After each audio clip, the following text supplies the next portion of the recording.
How we doing, beautiful people? Today, as you can tell by the title, we're going to be talking about quite a big exploit that happened. I think it was earlier today, really. I woke up this morning, checked Twitter as usual, and yeah, the timeline was blowing up with a whole bunch of people tracking Etherscan to see where the hacker had moved the money. Because it turns out that right around $500 million was hacked today. So we're gonna go ahead and get into an article written by CoinDesk, and we're just gonna read it and then discuss it afterwards. Let's get into it. So, cross-chain DeFi site Poly Network hacked, hundreds of millions potentially lost. DeFi platform Poly Network was attacked on Tuesday, with the alleged hacker draining roughly $600 million in crypto. That's a lot of money, guys. $600 million.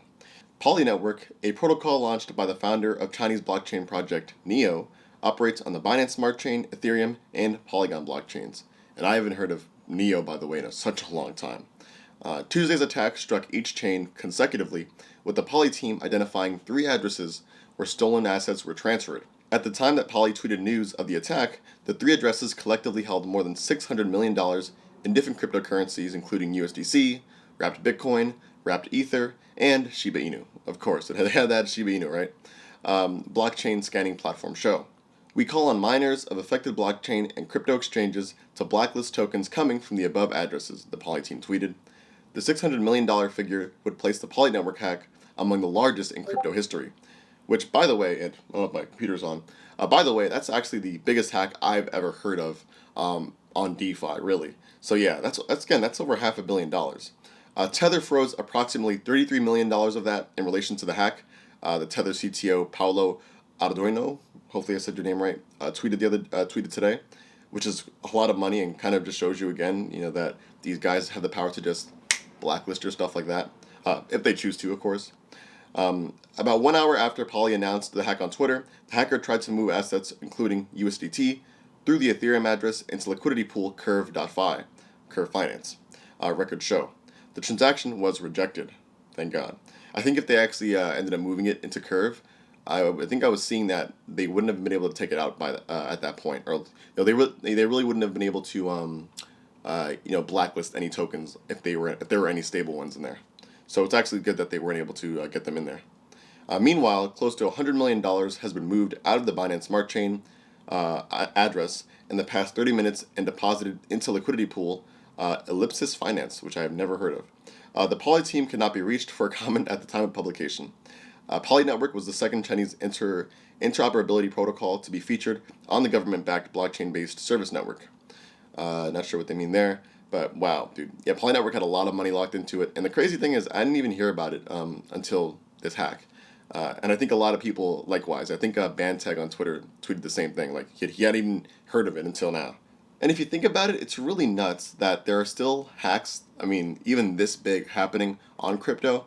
Obviously, yeah, like, there'll be exploits here and there with any protocol that exists out there, whether it was audited or not. In this case, I'm not sure if it was audited.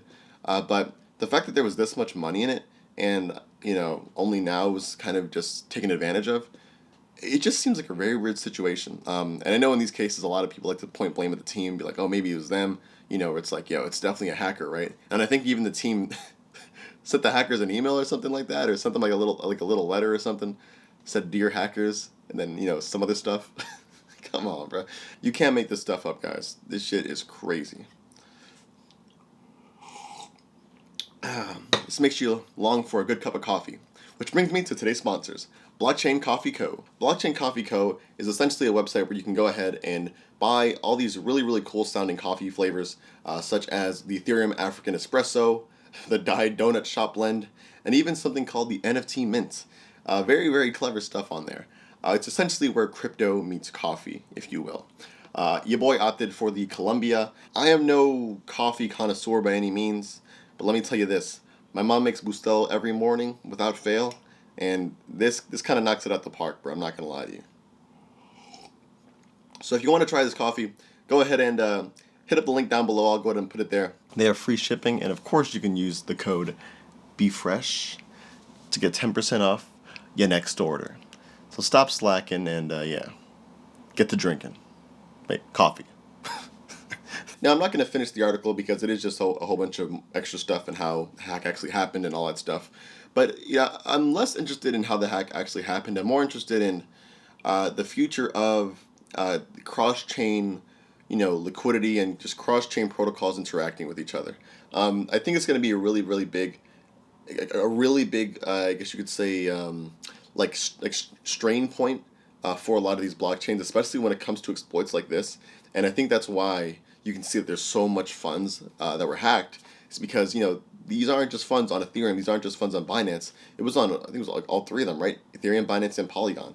And it's only going to get more and more fragmented as time goes on. So all that to be said, you know, auditing I think is really just going to be like one of the key, I mean, I don't want to say like the key jobs in crypto, but it's going to be like a really really important thing for crypto going forward.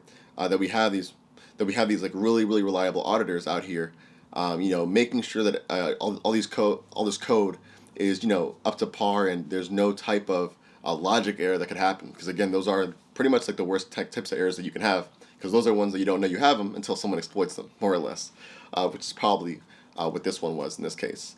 What I will say is that if you guys are obviously doing DeFi stuff, be careful. I used to do DeFi a lot as well. I'm more into NFTs currently. I'm probably going to be back into DeFi again once Arbitrum drops their, Arbitrum 1 mainnet. So you'll catch me on there for sure, and I'll be doing another video on that. But stay safe, guys. I mean, I hope people are compensated. I do know that, again, you had some of these centralized entities, USDT. I don't know if USDC did anything, but they ended up blacklisting about a couple $1 million worth of tokens, which is good, if you're kind of looking at it from the point of view of this hacker isn't getting that 33 million. But it does kind of go to show that, just because something is in the blockchain doesn't mean it's, decentralized per se or safe from, these intermediaries. So with all that being said, be careful, guys. And yeah, I'll end up catching you guys in the next one. Stay tuned and let me know down in the comments below, actually. Is this the biggest hack you've ever seen? I think it actually is, for me at least. I don't know. Anyways, that being said, catch you guys in the next one. All right. Stay safe.